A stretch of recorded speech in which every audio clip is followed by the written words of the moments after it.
G, alam mo kung sinong tunay na salarin o tunay na nanlamang kay Pepsi Paloma? Well, maraming nagsasabi na yung TVJ daw o yung Tito Vic and Joey at pati na rin si Richie Di Horsi daw ang gumawa ng hindi maganda dito kay Pepsi Paloma. Kumbaga, sila daw yung salarin at gumawa ng panlalamang dito kay Pepsi Paloma. Bagay na actually, wala pa rin namang matibay na pruweba o ebidensya talaga na susuporta para patunayan yung aligasyon na iyan. Pero kitang-kita nyo naman na kahit na hindi pa talaga yan napapatunayan, ang mga tao sa paligid ay kung manghusga, akala mo sila na yung batas o sila yung korte na nakakaalam ng katotohanan. Diba? Ganyan tayo husgahan. Sa totoo lang, ang madalas na mahusgahan ng ganyan ay yung mga kalalakihan. Totoo man o hindi yung aligasyon, meron na kaagad silang masamang panghusga. Lalo na, syempre kung totoo. Pero kung hindi, still, kadalasan, kahit na hindi pa totoo yung nangyayari, masama na kaagad ang lalaki. Lalo na't kung ang reklamo ay yung katulad ng kay Pepsi Paloma. Okay? Kahit na minsan wala ka naman talagang ginawa, kahit na minsan ay hindi naman talaga nangyari yung isinusumbong ng babae, still, kapag ka nagsumbong siya, dahil babae siya, papaniwalaan siya kaagad ng madla. Well, minsan, fortunately, kapag ka siniswerte ka, maaring hindi ito paniwalaan ng korte. Pero minsan o madalas, pati korte pumapanig dito sa hindi natin may paliwanag na dahilan. Maaring siguro dahil sa palakasan o dahil sa ebidensya na nagawa nila, okay? O sabihin natin maaring dahil sa taong kumakalaban sa kanya. Okay? Pero ang punto ko nga dito, ito ay still napakadelikado o nangyayari sa halos lahat ng mga kalalakihan. Well, hindi nangyayari sa lahat, pero posibleng mangyari sa lahat ng mga kalalakihan. Yung mapagbintangan ka na may ginawa ka kahit naman wala, tapos ang mangyayari niyan ay mapupunta ka sa loob ng isang kwarto na puno ng rehas o sa kulungan. Okay? Nang wala ka namang kasalanan. Nang dahil lang pinagbintangan ka o napagtripan ka o napag-initang ka na idawit sa isang bagay na hindi mo naman ginawa o hindi mo naman kahit kailan gagawin sa isang tao. Pero dahil nga, ikaw yung napili niya at dahil babae siya at mas pinapaniwalaan ng madla ang mga kababaihan at mayroon ngang kasabihan ng mga nakakaalam sa batas na bakit daw magsusumbong ang isang babae na ginawa ito sa kanya samantalang kahihiyan niya ito. Kaya kumbaga doon pa lang naniniwala na kaagad sila o meron na kaagad silang prejudgment, okay, na yung babae ay nagsasabi ng totoo dahil hindi niya naman daw hihiyain yung sarili niya kung hindi ito totoo. Okay, well, yung iba nga nagtatago pa. So paano yung iba na nagtatago na nagpaparatang ng ginawa sa kanya yon, yung panlalamang na yun, samantalang hindi naman pala ginawa sa kanya. Paano yun? So yun, walang mawawala sa kanya kasi siya nagtatago siya. So, anong ikinahihiya niya? Tapos, mambibintang siya ng iba. So, unfair, di ba? Pero still, nangyayari pa rin. Dahil again, tandaan nyo, dito sa mundo, wala naman talagang fairness and equality. Okay? Kaya yung hininging fairness and equality ng mga kababaihan, BS yun. Dahil wala talaga yun, hindi yun nag-i-exist. Tignan nyo nga dyan sa judgment pagdating sa bagay na yan. Kahit na hindi pa napapatunayan, kahit na hindi mo naman talaga ginawa, may judgment na kagad ang madla, may judgment na kagad ang korte, di ba? Minsan, dadating ang time, natatalo ka kahit na wala ka namang ginawa, di ba? Hindi mo namang ginawa, napagbintangan ka lang, di ba? Ang daming ganyan. Ang daming nasa loob ng kulungan ngayon na napagbintangan lang. Kumbaga, sila nga yung, minsan, mga fall guy lang. O kaya sabihin natin, itinuro lang sila para lang mayroon lang masisi, 'di ba? So, yeah, mag-ingat kayo dyan. Dahil ganito nga ang sitwasyon natin. Dahil di natin talaga alam. Ano ba talaga nangyari nung time na yun? May nagsabi pa nga na, di ba, hindi nga daw yun totoo. Kumbaga, ginawa lang daw yun para paingayin yung pangalan ng, ng soft drinks beauties ba? Pangalan, correct me if I'm wrong ha. Soft drink beauties. Okay, kumbaga, sinabit lang daw yung pangalan na yun sa TVJ para lang mag-ingay yung pangalan nila nung time na yun. Okay? Bagay na, of course, pwedeng mangyari sa ating lahat. Okay? Pwedeng gawin sa atin yan, lalo na doon sa mga may syota o kaya doon sa may mga asawa. Pwede kayong mavowsy. Okay? Pwede kayong magawa ng storya. Well, kahit naman di mo syota, pwede pa rin mangyari kung di kayo mag-iingat. Okay? So, lalo na kung may pangalan ka, may pera ka, o sabihin nating maganda ang status mo. Tulad nun, gagamitin kayo ng mga kababaihan. Sabihin na may ginawa kayo, pero wala namang kayong ginawa. Pero dahil nga, babae daw siya, hindi niya sisirain yung pangalan niya, o hindi niya gagawin yung isang bagay na kahiya-hiya, o pwede siyang masira, papaniwalaan ng len. Kumbaga, hindi siya magsusumbong kung hindi yung totoo. Parang gano'n, di ba? So, lugi tayo dun. Kaya, dapat doble ingat kayo. Okay, lalo na yung mga may syota, yung mga may asawa, kayo, kapag kayo, kinasuhan kayo ng mga mga syota ninyo ng vowsy ng dahil sa sabihin nating mental o psychological abuse o sabihin nating maaring physical pa, yari kayo dyan. Okay? Dahil dun lang sa pakikipaghiwalay sa babae.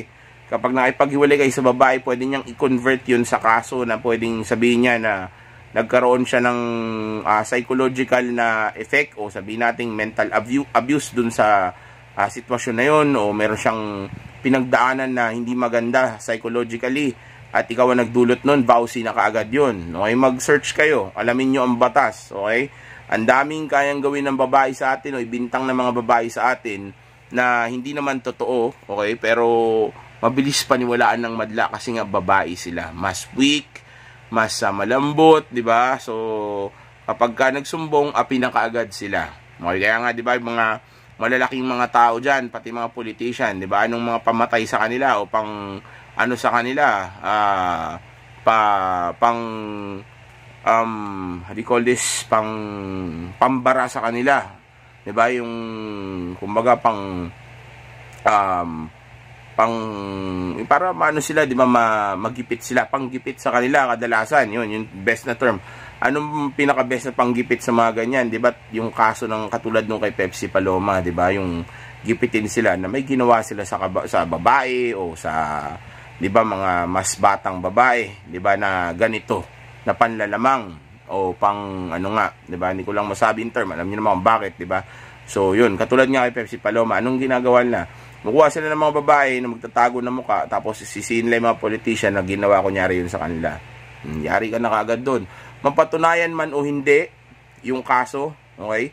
Manalo ka man sa kaso, kahit na hindi mo yung ginawa, tapos nanalo ka nga sa kaso, maniwala ka sa akin, sira ka na sa madla. Sira na yung pangalan mo, sira na yung imahe mo. Okay? Kaya mag-ingat kayo sa babae. Okay?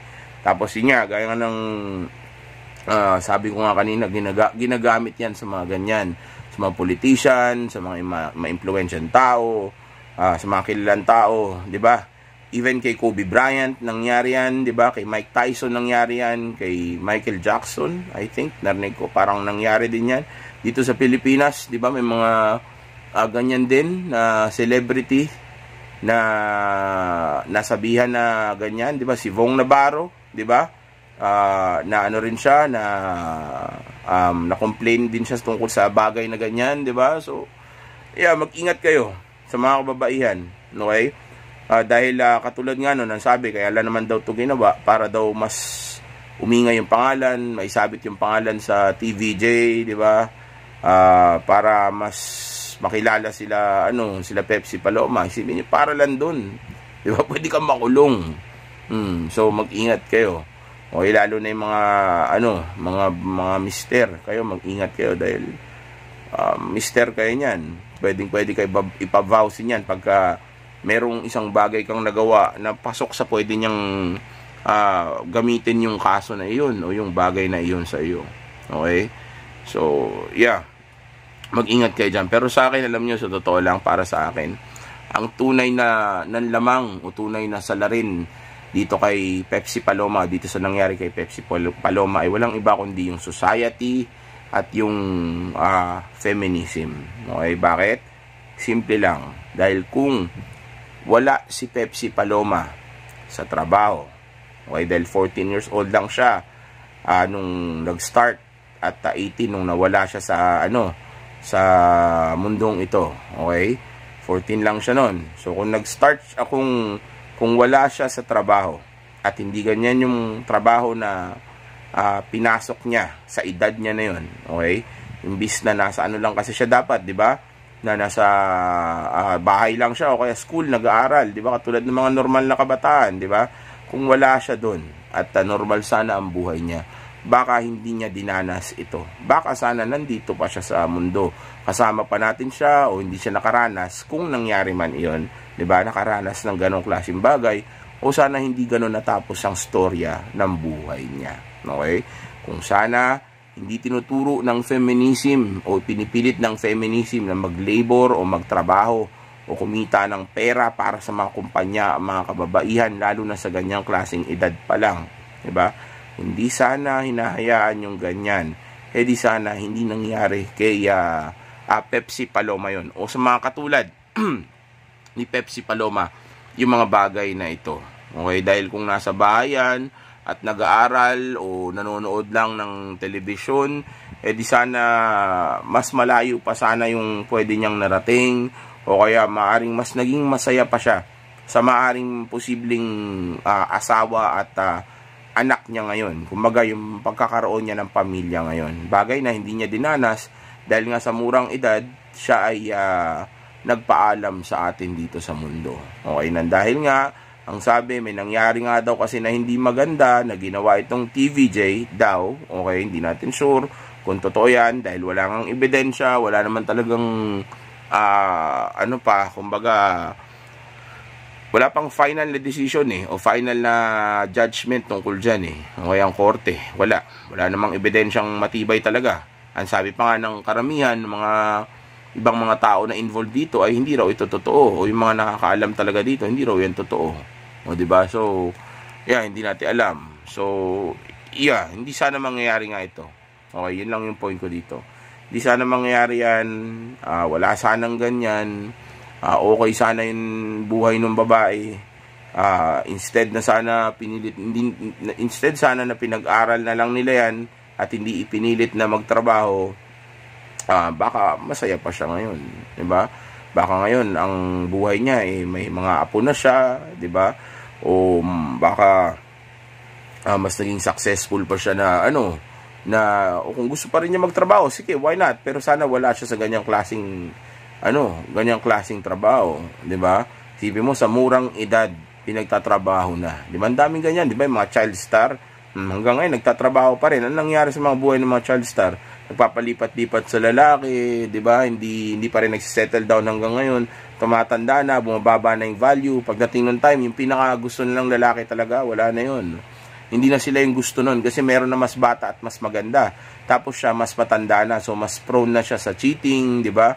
Mas prone na siya sa breakup kasi nga mas mababa na yung value niya sa actual market kasi nga o sa dating market kasi nga na siya, mas matanda na siya. Tapos nagpalipat-lipat na siya sa iba-ibang lalaki dahil nga ang priority niya is yung career niya simula bata siya. Dahil umaasa sa kanya yung magulang niya. Ganyan kasi ginagawa ng mga mga Pinoy sa mga anak nila Katulad kay Pepsi Paloma. So kung wala si Pepsi Paloma doon, hindi nagtatrabaho, di sana hindi nangyari sa kanya, di ba? Well, society kasi natin, yan ang gusto, di ba? Pagtrabahuhin ng babae, unahin trabaho, unahin yung career para lalaki, which is wrong. Kasi nga, mababa ang value nila. At mas emotional sila. Lalo na may involvement pa ng illegal substance, di ba? Nagte-take daw ito ng illegal na na pulbos. O nagte-take daw ito ng mga kung ano-anong mga illegal na malagkit na na likido. So, kung wala siya doon, di sana hindi niya matututunan yung mga bagay na iyon. So, dahil nagaganon siya, tapos, of course, dumating yung time, medyo lumamig na yung mga karir nila. So, nangyari ngayon dito sa babae, na-depress. Anong ginawa, di ba? So, dahil yan doon, sa ganong klaseng lifestyle. Yung babae, tapos 14 years old o 18 years old lang yung babae. Pinagtatrabaho na ninyo, 'di ba? Sa ganong klaseng industriya. Paano niya i-handle yung pressure? Paano niya i-handle yung yung lifestyle? Tapos yung uri pa ng trabaho niya, kailangan niyang ipakita yung niya.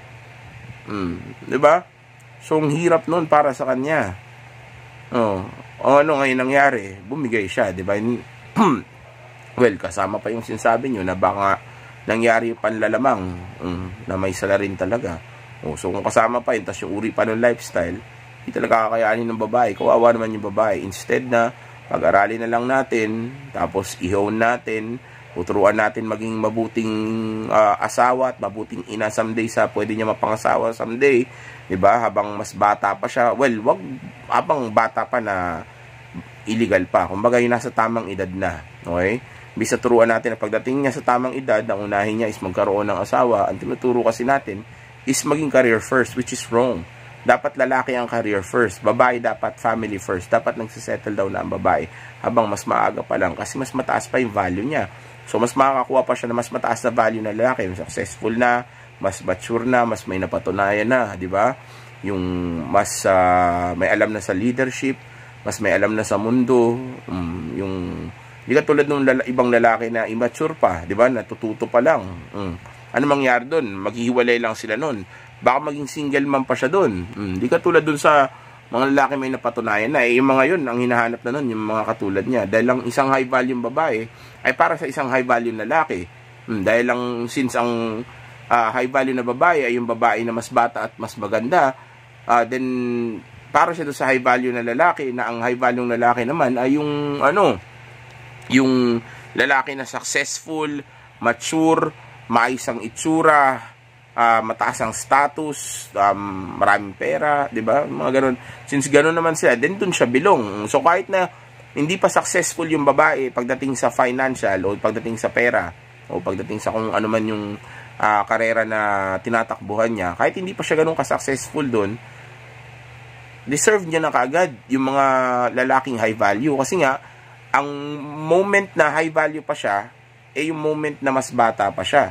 So, pag tumanda na siya, lumagpas na siya ng 30, then yun ay umpisa ng decline niya. So, kung ang tinuturo ng society o ng feminism ay dun sa moment na yun siya mag-settle down, din anong klaseng lalaki na makukuha niya? Hindi na interesado yung mga high value male sa ganun. Sa mga ganung klaseng babae, mga alpha na high value male. Hindi na sila interesado sa ganung klaseng babae dahil yung mga babae na nasa 30, yung mga ganyan, well, may interesado pa na may mangyari o lumabas sila. Pero yung seryosohan, yung long term, yung marriage, napakaliit na nun chance. At kung mangyari man yun, then later on, mas magiging prone nga yan pagdating sa cheating at saka sa hiwalayan. Kasi nga, dadating ang time, makikita nung lalaki yung pagbagsak ng pagiging attractive ng babae, yung pagbawas ng energy ng babae, yung pagiging boring na ng babae. So, dadating in time, abutan ng lalaki yung pagbagsak ng ng value ng babae na yun. Tapos yung lalaki, tumataas yung value niya. So, makaka-attract siya ng mas bata at mas maganda. Delikado yung babae. Hindi katulad na ang kunin ng babae is mas matanda sa kanya. So, habang mas matanda yun sa kanya, palagi siyang bata dun sa lalaki na yun. Dahil yun, mas matanda yun sa kanya. As long as yung lalaki ay high value lang din. Kumbaga, mas gwapo din, maganda rin ang buhay, 'di ba? Mature, ganyan. Pero ingat lang din kayo. Iwasan niyo yung mga lalaki na may red flag. Alam niyo naman yung mga red flag na 'yan, 'di ba? Yung babaero, 'di ba? Yung mga creep, 'di ba? Yung mga sabihin nating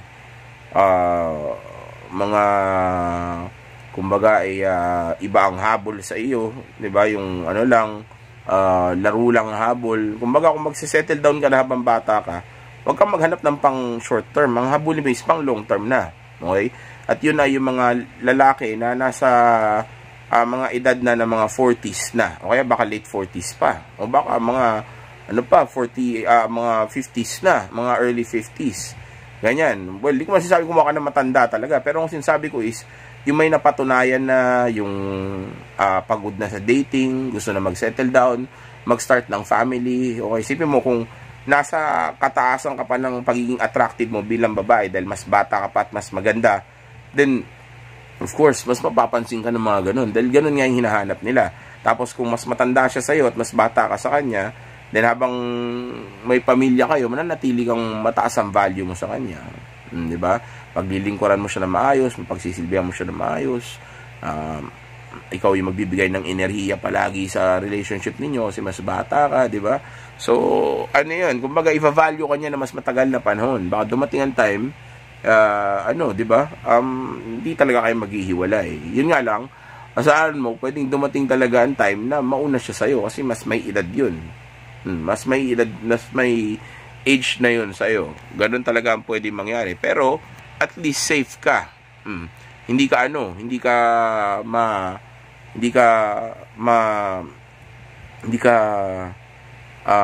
mas maliit ang chance na ma-cheat ka, mas maliit ang chance na na iwanan ka. Well, ang kalaban mo lang is pwede ka mabiyuda someday. Pag nabiyuda ka, pwede may makilala ka ulit na bago, o kaya pagdating ng time na na ganong edad mo, baka hindi ka na rin interesado kasi may edad ka na eh. Matanda ka na, baka mas gusto mo lang mag-alaga ng apo, mag-alaga ng anak mo. 'Di ba? Sa moment na 'yon. So pagdating ng time na wala na siya, yun din yung time na baka wala ka na rin gana. Kasi nga may edad ka na, o di okay lang. Kumpara naman sa mga time na kailangan mo pa ng lalaki sa tabi mo. 'Di ba? Mas safe pa rin 'yun. So, kaya huwag kang kumuha ng masyadong malayo yung age. Pero ganoon naman talaga, may mauuna naman talaga sa inyo. Hindi naman kayo talaga sabay mawawala sa mundo. 'Di ba? So, ang piliin mo is yung safe ka pa rin. Pwede kahit di masyado malayo. Basta wag lang malapit sa'yo. Okay? Para mas mataas pa rin yung mo, yung value mo katagalan. Kasi mas bata at mas maganda ka pa rin.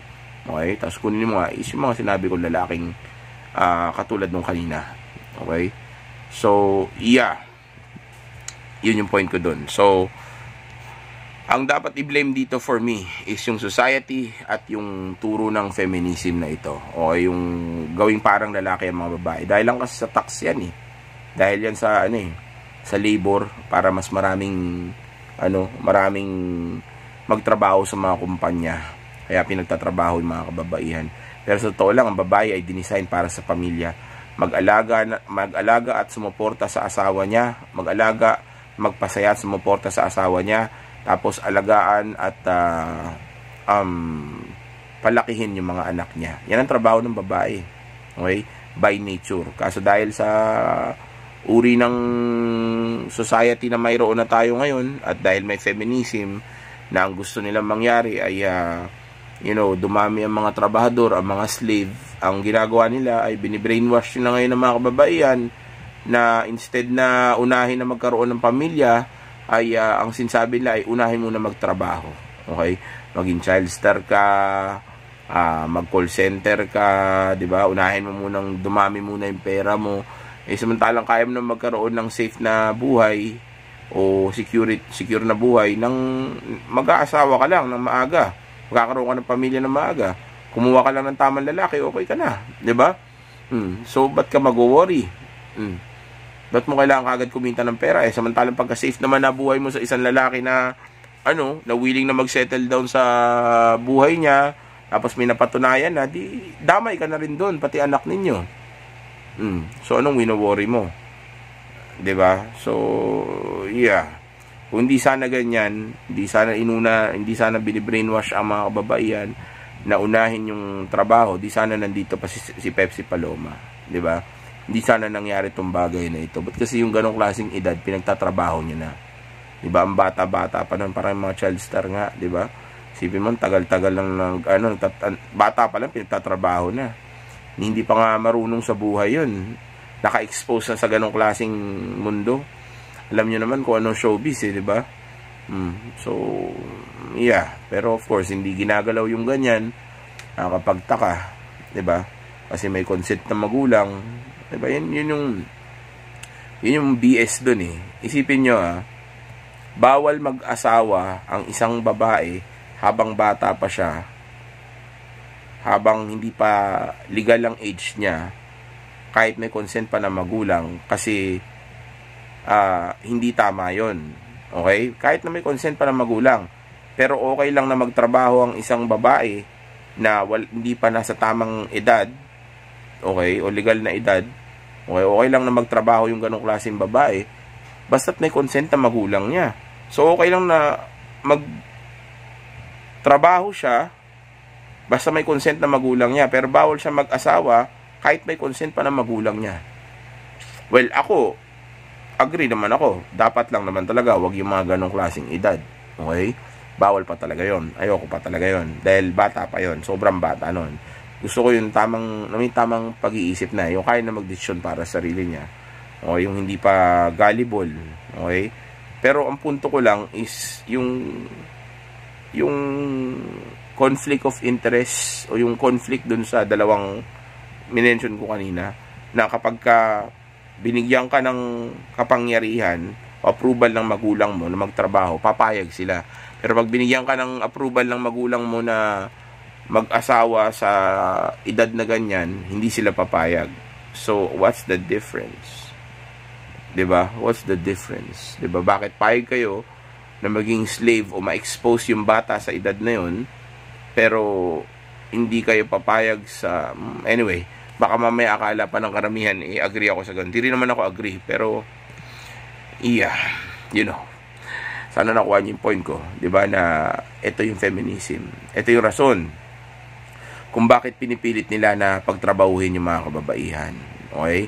Gusto kong makita niyo yan. Okay? Kaya ganyan ang nangyari kay Pepsi Paloma. Okay? Again, mag-ingat kayo sa mga kababaihan dahil pwede mangyari sa inyo to anytime, sa kadate nyo, kainuman nyo, kasama nyo, o kahit nasabihin natin wala ka nga dun pwedeng sa'yo pa rin ibintang. Okay? Kahit hindi mo nakasama, hindi mo nakainuman, pwedeng ikaw pa rin magbintangan. So, mag-ingat kayo. Parang yung kay Vong Navarro, di ba? Pumunta siya doon sa lugar ng babae. Isa pa yun, huwag yung gagayahin nyo, huwag kayo pupunta sa lugar ng babae. Maraming pwedeng mangyari doon dahil lugar niya yun.